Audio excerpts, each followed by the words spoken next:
자, 여러분 안녕하세요. 자, 여러분들 지금부터 한국사 13번째 강의를 시작합니다. 오늘 강의할 내용은 고려의 사회와 사상 중에 사상사, 특히 유교, 불교, 도교, 풍수사상을 이야기할 건데 여러분들 가지고 있는 교과서 56쪽을 참고해 주시기 바랍니다.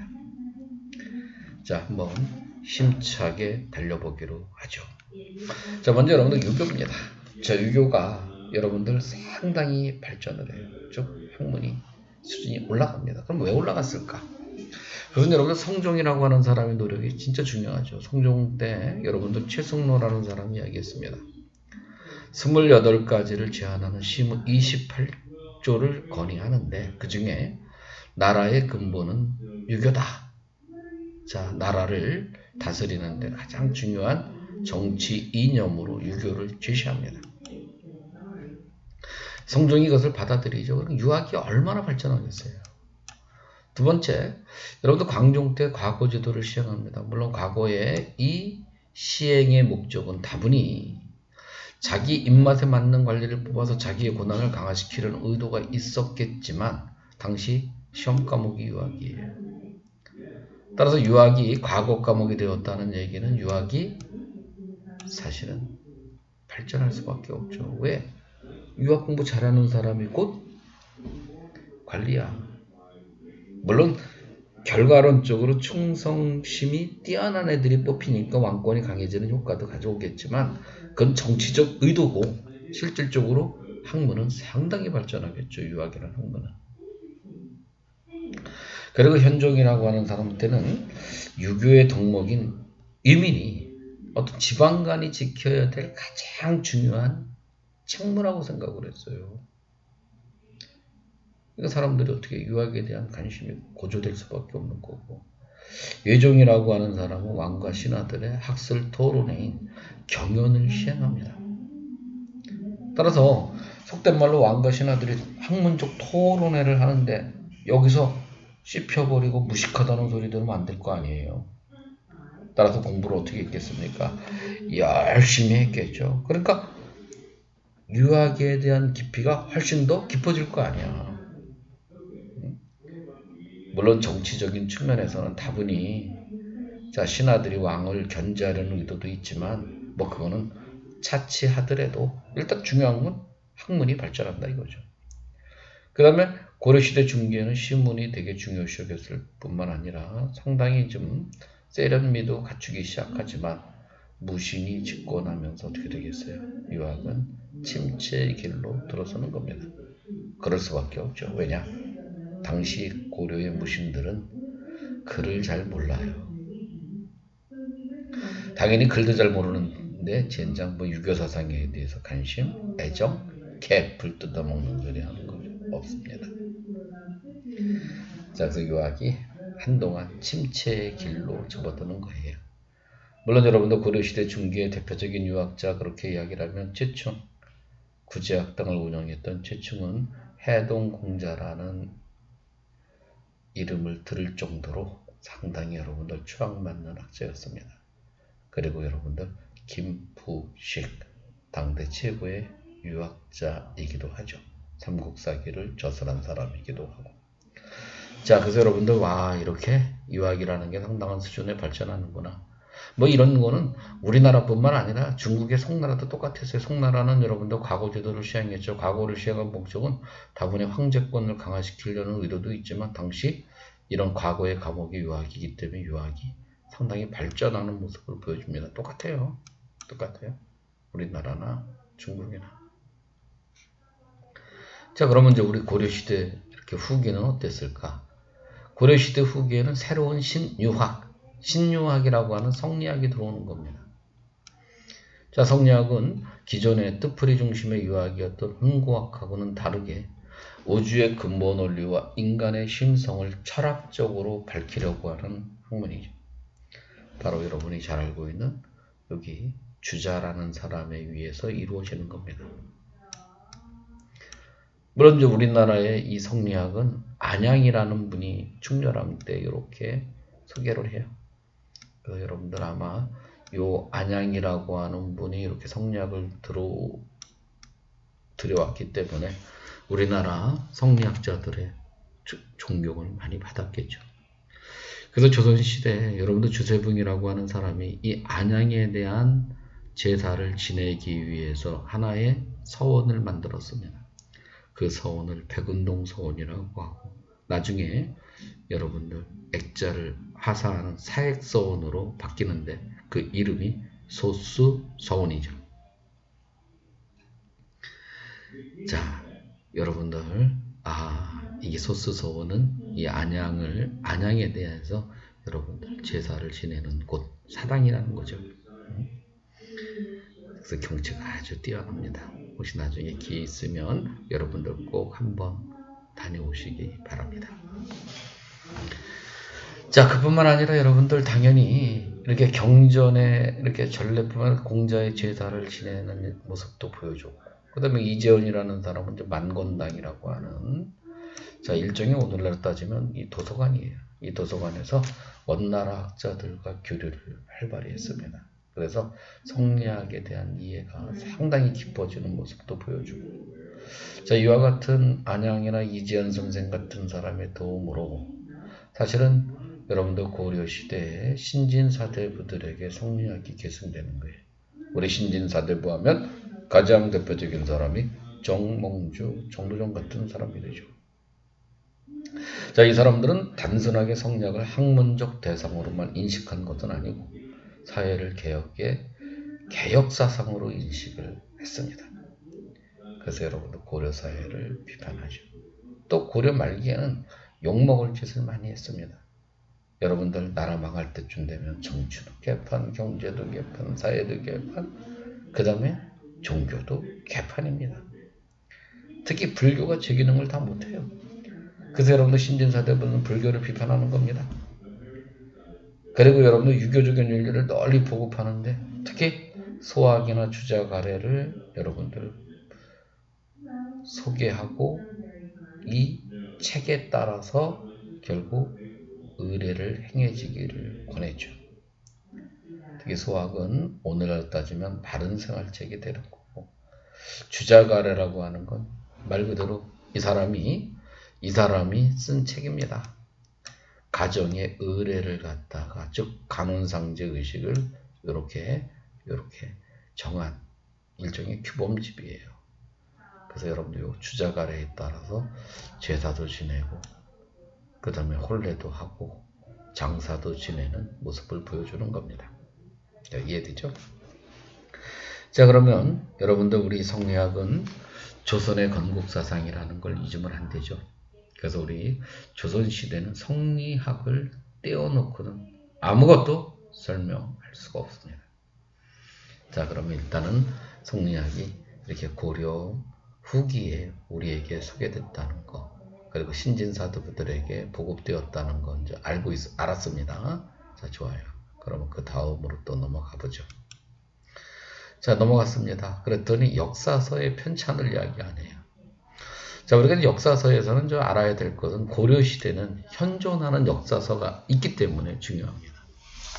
물론 삼국사기가 있고 삼국유사가 있고 제왕후기가 있어서 당시 고려 사람들의 역사의식을 우리가 이해할 수 있죠. 그리고 역사서라고 하는 이 편찬의 시대적 경향을 이해하는 게 중요한데 이것은 뭐 그렇게 꼭 암기를 하지 않아도 돼요. 자, 어느 나라든 그리고 한 인생도 또는 여러분 고등학교의 1년의 삶도 사실 비슷한 모습을 보여줘요. 그러니까 여러분들 아마 올해 딱 2020년 시작되는 1월 1일서부터 아마 이야기를 했을 겁니다. 마음속으로. 난 올해 열심히 공부할 거야 이런 생각하셨을 거예요. 자, 그 마음 1월달, 2월달, 3월달 서서히 중간고사 때까지는 그래도 좀 하려는 의지가 좀 보입니다. 근데 중간고사 딱 끝나봐 개 풀어지기 시작을 하죠. 그러면서 서서히 대학이 중요할까 아니면 무슨 시험이 무슨 개풀 중요할까 그러면서 축축축축 쳐지고 쳐놀기 시작하죠. 꼭 한나라의 중기시대 모습이라고는 할까요. 그러다가 이제 결국 또 기말고사까지 또 망쳐버리죠. 그래서 이제 이런들 저런들 어떠한 뭐 그런 것도 그냥 대충 살아갑니다. 그러다가 이제 2학기 또 중간고사 때쯤 어이씨 안 되지 다시 한번 해봐야지 라고 하는 생각 가지면서 이 1, 2, 3, 4 월달에 그 모습을 되찾고 싶어 해요. 그죠? 자 그러다가 여러분들도 중간고사 또 망쳤습니다. 아니면 또 그냥 대충 봤습니다. 그러면 또 에이 젠장 하면서 또 결국 이렇게 기말고사를 접하게 되고 결국은 1학년이 끝나고 2학년이 되는 겁니다. 또 2학년 여러분들 시작하면 또 똑같아요. 1일 또 열심히 하겠다. 1, 2, 3, 4 열심히 하다가 또 중간고사 보고 또 개프로듯이 또 풀려나가고 또 대충 정정정정 하다가 또 9월달쯤에 다시 한번 또 희망을 갖고 또 하다가 또 결국 대충 하다가 또 망쳐버리고 기말고사 또 2학년 끝나고 3학년 되는 거예요. 똑같아요. 한나라 역사도. 그러니까 중기라는 시대는 사대적이고 보수적인 면이 강해. 또 그 시대에 쓰여진 삼국사기도 그럴 수밖에 없어요. 그래서 현존하는 가장 오래된 역사서이지만 유교적 합리주의적 사관에 따라서 쓰여졌습니다. 한마디로 후대 교훈을 주기 위해서 역사서가 쓰여진 거예요. 그런데 이때 삼국사기의 편찬 방식은 기전체입니다. 이 기전체가 조금 이해하기가 힘든데 역사서의 편찬 방식은 여러 가지가 있어요. 자 일단 여러분들 이렇게 삼국사기처럼 기전체 방식, 이 기전체 방식의 시작은 중국의 사마천의 사기, 아마 사마천이라는 사람 들어봤을 거예요. 왕한테 여러분들 좀 옳은 얘기하다 잘려버린 거 알죠? 거기 잘려서 그래서 그래도 여러분들 죽지 않고 끝까지 살아남아서 유명한 사기라는 역사서를 썼습니다. 이 사기의 서술 방식은 본기, 세가, 지, 열전, 연표. 자, 본기라고 하는 건 이 제왕들의 이야기가 되는 거고, 세가라고 하는 건 제후들의 이야기, 열전은 여러분들 인물, 신하들의 이야기고, 지라고 하는 건 우리가 흔히 제도사를 이야기하는 겁니다. 표는 연표를 이야기하는 거예요. 자, 이런 하나의 방식을 갖고 서술했습니다. 물론 여러분들 이와 같은 기전체 방식과는 다르게 편년체, 그래서 여러분들 년, 월, 일, 일기처럼 쓰는 책이 있습니다. 바로 여러분들 조선왕조 실록 또는 이런 7대 실록 이런 책들입니다. 물론 여러분들 이와 같은 그런 하나의 이 편년체 방식의 책들은 여러분들 뭐뭐뭐뭐 이렇게 전료라는 말이 들어가요. 뭐 삼국사 전료, 고려사 전료 이런 전료란 말이 들어가면 역시 이것도 년월일 편년체 방식입니다. 또 여러분들 뭐가 있느냐면 통감이라는 게 있어요. 자치통감, 동국통감. 역시 이 통감도 년, 월, 일, 일기처럼 쓰는 겁니다.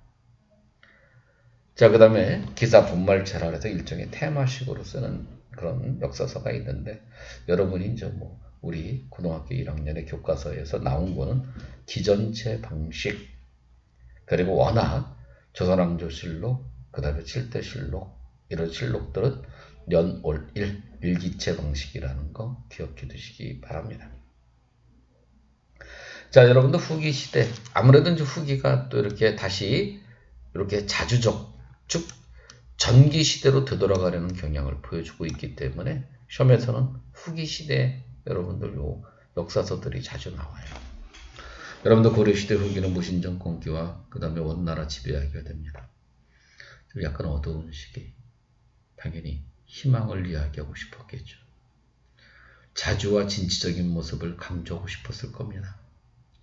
그래서 여러분들 이규보의 동명원편이 있는 거. 그뿐만 아니라 여러분들이 잘 아는 일연의 삼국유사 이승류의 제왕원기가 있는 거예요. 물론 여러분들 동명왕은 어느 나라 왕인지 알죠? 아 고구려 왕이구나. 고구려 계승원식을 보여주는 거고.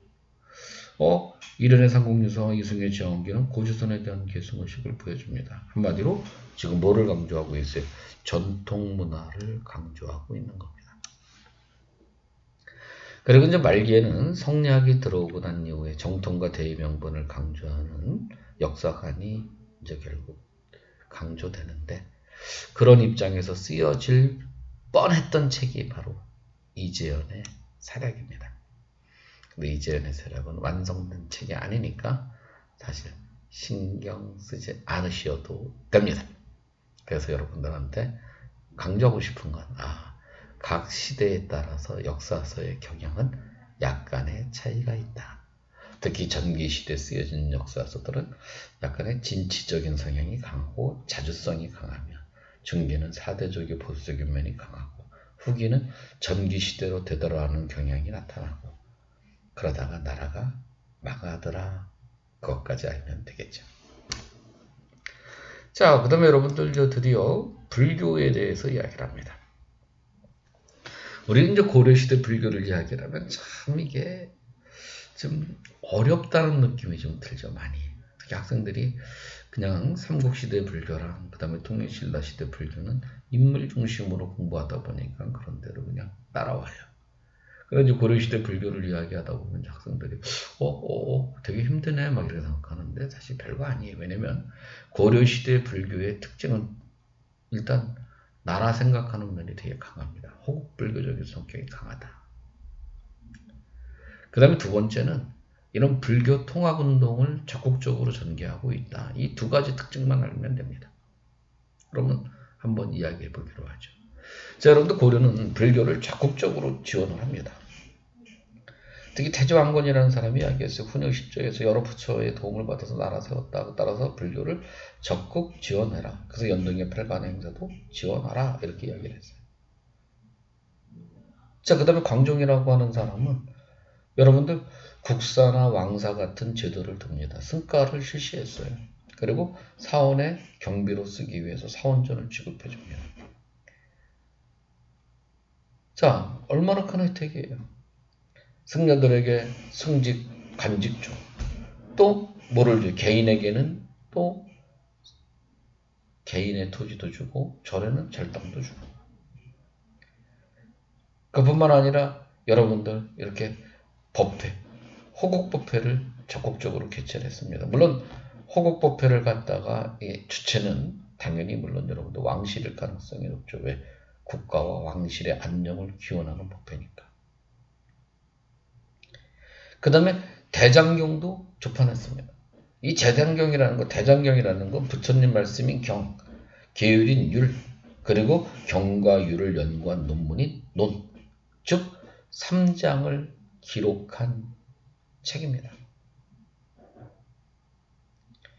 근데 이 대장경을 조판하면 부처님이 여러분들 도와준대요.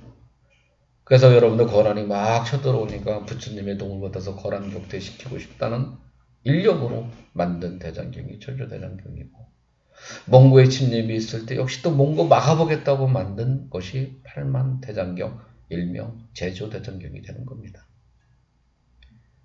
그리고 고려의 불교는 또 하나의 특징이 기복적인 성향이 되게 강해요. 한마디로 복을 구하는 성향이 강하다는 거예요. 그리고 나무 감샘 보살을 염불하는 신앙이 되게 강합니다. 왜? 관음보살이 너의 소원을 들어준다. 그러니까 상당히 현세적인 모습이 되게 강해요.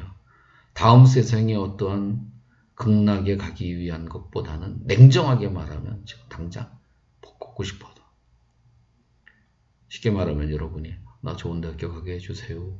나무 관세음보살 뭐 이렇게 하는 거랑 똑같은 거야. 응?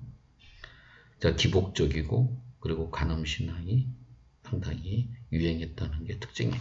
그래서 여러분들 여기 나와 있는 이래서 수월 간음도라는 거 알죠? 간음보살 이야기입니다. 소원을 들어주는 보살. 그 다음에 여러분들 이게 대장경이라는 거 참 대단한 겁니다. 이거. 이 대장경판을 보관하는 해인사경품. 참, 그래서 여러분들 이게 바로 뭐가 돼요? 유네스코 지정이 된 거 아니에요. 세계 문화윤리유산으로. 대단한 민족입니다. 자, 그러면 또 이렇게 또 넘어가 보죠. 그러면 이제 고려의 또 하나의 모습이 바로 이 통합불교라고 이야기를 했죠. 그러면 왜 통합이 강조될 수밖에 없을까? 자, 그건 여러분들 우리 고려시대 초기 전기의 모습을 한번 생각을 해보세요. 여러분들 신라말은 호족과 연계되었던 종파가 선종이죠. 참선, 자선 강조하는. 자, 이와 같은 선종이 유행을 할 수밖에 없죠, 지금. 근데 선종 사상은 약간의 반종부적성에 강해. 왕권을 강화시키는 측면보다 결국 왕을 비판하는 모습이 더 강하죠. 자, 그런데 여러분도 어느덧 시간이 지났습니다. 왕실이 어느 정도 안정이 되고 그 다음에 새로운 정치 세력 문벌이 형성이 되죠. 문벌 귀족들이. 그러면 그들은 자기들의 기득권을 계속 유지시키기 위해서는 어떻게 되겠어요?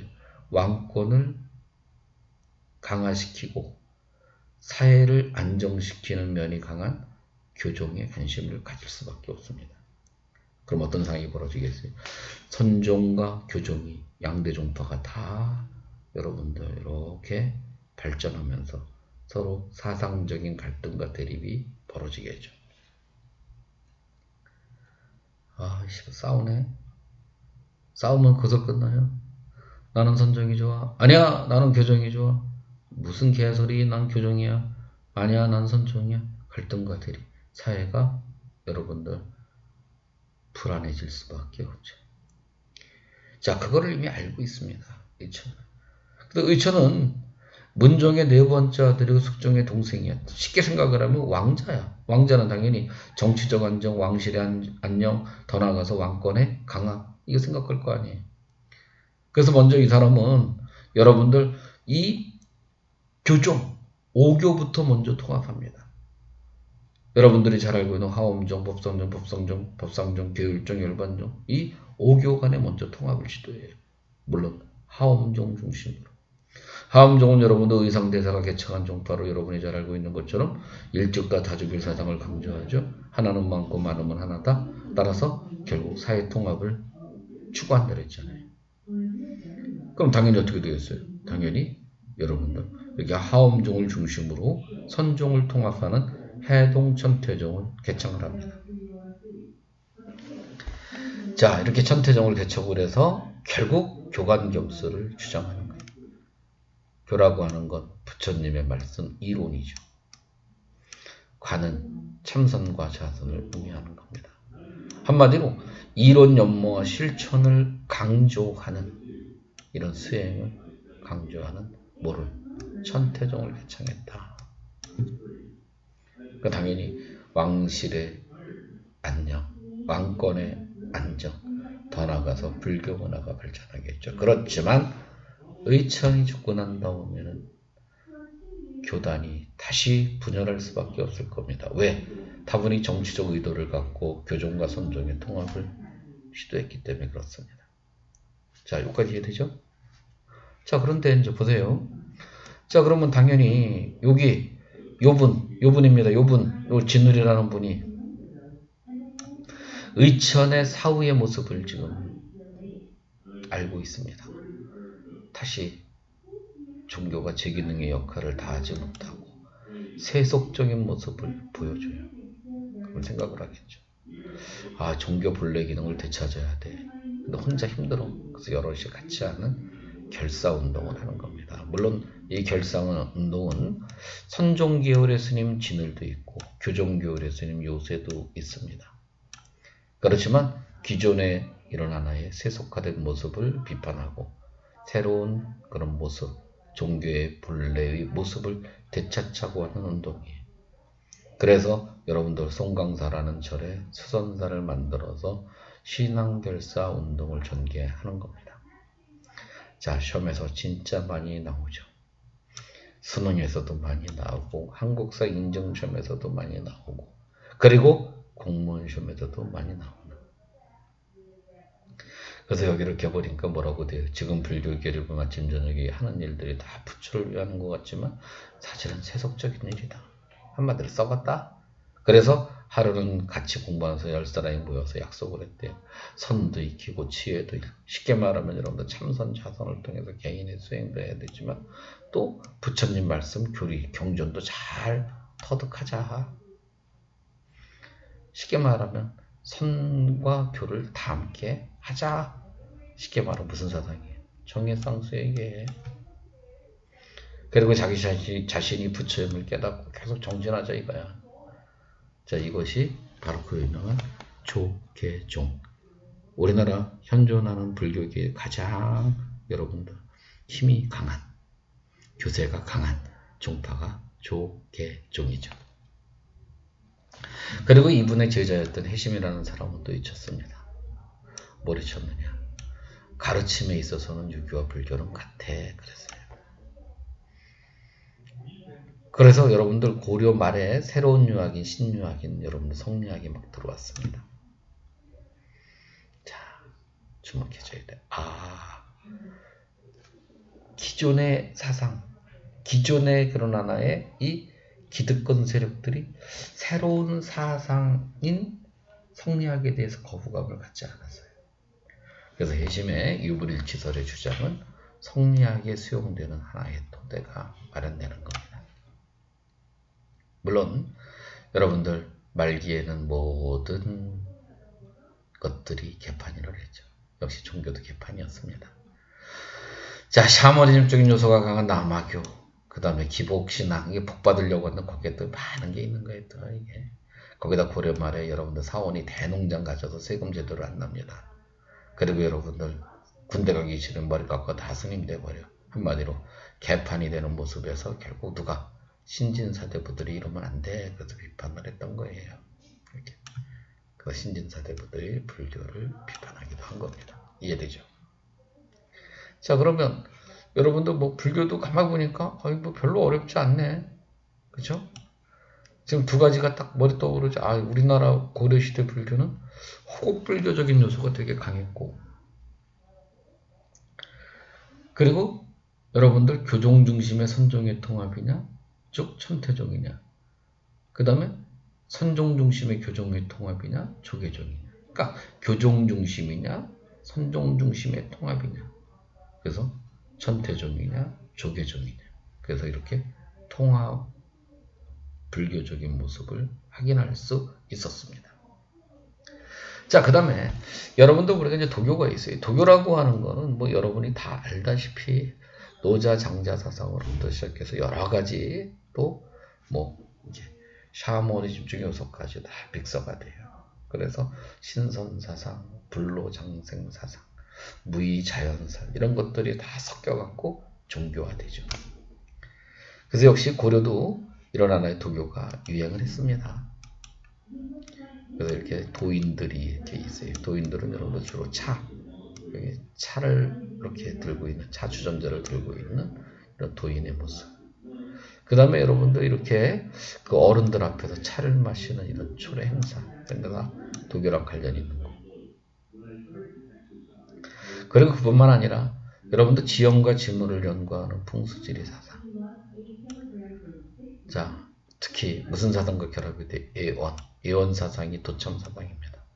소위 말하면 여기다가 집을 짓거나 또는 여기다가 무덤을 만들거나 또는 여기 수도를 정했을 때는 뭐 후대 500년을 유지한다는 등 아니면 후손 중에 뭐 정말 대단한 인물이 나온다는 등 이와 같은 도참 신앙과 결합해서 상당히 유행을 해요. 자, 이와 같은 몇 층의 서양 전도 운동도 풍수지리 사상을 배경으로 해서 발생한 그런 하나의 이 정치적 사건이 되기도 하는 거죠. 그리고 민간신앙이야 뭐 어느 시대나 다 똑같습니다. 주로 산수에 대해서 이렇게 즉 자연환경에 대한 신앙심, 그래서 산신, 하천의 신, 그 다음에 어떤 자기네 마을을 지켜준다고 믿는 성황신. 그런 성황신 같은 경우도 좀 특이한 게 여기 경기도 시흥에는 여러분들 여기 김부라는 사람을 성왕신으로 이렇게 숭배를 했어요. 그래서 참 제가 좀 특이하게 생각을 했습니다. 아니 웬 김부 그랬더니 제가 한번 자료를 찾아보니까 여기 시흥에 김부라고 하는 신라의 마지막 왕이 한번 왔었던 적이 있나 봐요. 그래서 여기 김부를 신앙의 대상으로 삼았습니다. 그리고 바로 여러분들 이렇게 사진 명당도 있습니다. 뭐 그렇게 크게 어려움 없죠, 그렇죠? 자, 그 다음에 이제 여러분들 이렇게 좀 더 가면 우리 고려시대 이렇게 기술과 예술은 어떤 것이 있을까?